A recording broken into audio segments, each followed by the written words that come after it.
మీ పిల్లలు ఫారెన్లో చదవాలనేది మీ కల? మీ కలను నిజం చేసే ఏకైక సంస్థ విదేశ్ కన్సల్ట్స్.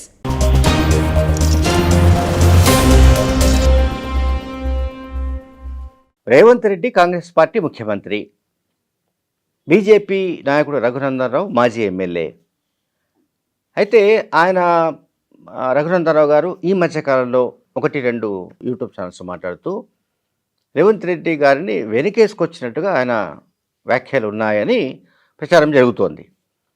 నిజానికి ఆయన మాట్లాడింది ఏమిటంటే, రేవంత్ రెడ్డి గారి ప్రభుత్వం వచ్చి ఇంకా నెల కూడా కాకముందే ఈ రకమైన విమర్శలు లేకుంటే ఆయన పైన, ముఖ్యమంత్రి పైన ఆరోపణ చేయడం సరైనవి కాదు అని ఆయన కామెంట్ చేశారు.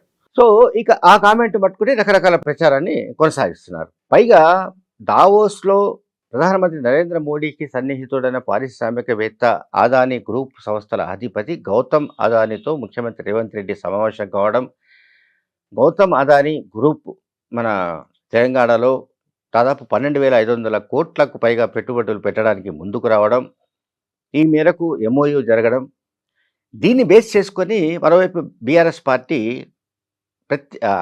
చాలా పెద్ద ఎత్తున విరుచుకుపడుతోంది. బీజేపీ కాంగ్రెస్ ఒకటేనని తాము చాలా కాలంగా చెప్పట్లేదా? ఆ రెండిటి మధ్య అనుబంధం ఉంది. ఆ అనుబంధం లేకపోతే బీజేపీ సంబంధించిన పారిశ్రామికవేత్తలు, పెట్టుబడిదారులు ఎందుకు రేవంత్ రెడ్డికి అనుకూలంగా వ్యవహరిస్తారు, తెలంగాణలో పెట్టుబడులు ఎట్లా పెడతారని బీఆర్ఎస్ మాజీ మంత్రి కేటీఆర్ కానీ, హరీష్ కానీ మరి కొంతమంది మాట్లాడుతున్నట్టు మనకు వార్తల్లో చూస్తున్నాం. అయితే ఇదే సందర్భంలో కాంగ్రెస్ పార్టీ కూడా కొన్ని ఫోటోలను, కొన్ని వీడియోలను విడుదల చేసింది. అందులో అదానీతో కేటీఆర్ అట్లాగే కేసీఆర్ తదితర నాయకులంతా, అంటే వాళ్ళ ప్రభుత్వం ఉన్నప్పుడు, బీఆర్ఎస్ ప్రభుత్వం ఉన్నప్పుడు వాళ్లతో దిగిన ఫోటోలు వగైరా వీడియోలు ఇప్పుడు వైరల్ అవుతున్నాయి. అంటే అదానీతో బీఆర్ఎస్ నాయకులు సమావేశమైతే, బీఆర్ఎస్ ముఖ్యమంత్రిగా గతంలో పనిచేసిన కేసీఆర్ సమావేశమైతే అప్పుడు బీజేపీకి బీఆర్ఎస్కు సంబంధాలు ఉన్నట్టుగా అనుకోవాలా?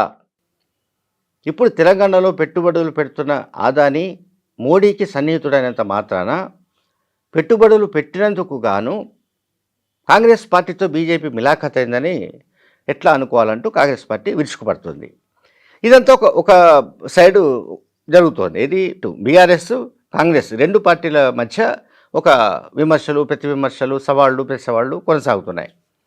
ఇదే సమయంలో బీజేపీ రఘునందన్ రావు చేసిన కామెంట్స్ మళ్ళీ ఆసక్తికరంగా కనిపిస్తున్నాయి. ఎందుకంటే రేవంత్ రెడ్డి గారి గురించి మాట్లాడుతూ ఆయన మరో 4 ఏళ్ల 10 నెలల పాటు ముఖ్యమంత్రిగా ఉంటారు, ఆయనకు పదవీ గండం లేదు, రేవంత్ రెడ్డిని ఎవరు ఏమి చేయలేరని కూడా రఘునందన్ రావు అందులో కామెంట్ చేశారు ఆ ఛానల్స్లో.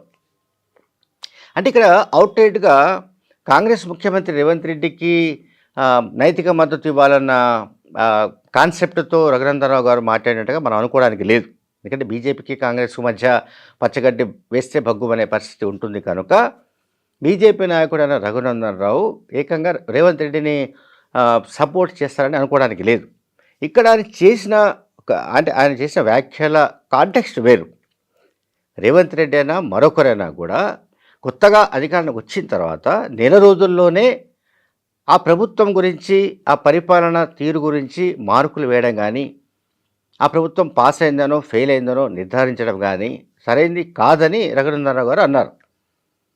సో దీన్ని అడ్వాంటేజ్గా తీసుకొని బహుశా బీఆర్ఎస్ అనుకూల ప్రసార మాధ్యమాలు లేకుంటే కొన్ని సోషల్ మీడియా సంస్థలు ఇటువంటి పని చేపట్టినట్టుగా కనిపిస్తుంది. అంటే రఘునందన్ రావు గారు రేవంత్ రెడ్డికి సపోర్టుగా మాట్లాడుతున్నారు కనుక బీజేపీ కాంగ్రెస్ మధ్య బంధానికి చిగురు తొడిగాయి. దీనికి మళ్ళీ దావోస్ అక్కడ లింక్స్ ఏవి ఇండస్ట్రీస్, పరిశ్రమలకు పెట్టుబడులు పెట్టడం వగైరా వీటన్నిటిని కలిపి మిక్స్ చేసి ఇవన్నీ వంటకం చేసి ప్రజల మీదకి వదిలిపెడుతున్నట్టుగా కనిపిస్తోంది. Thank you very much.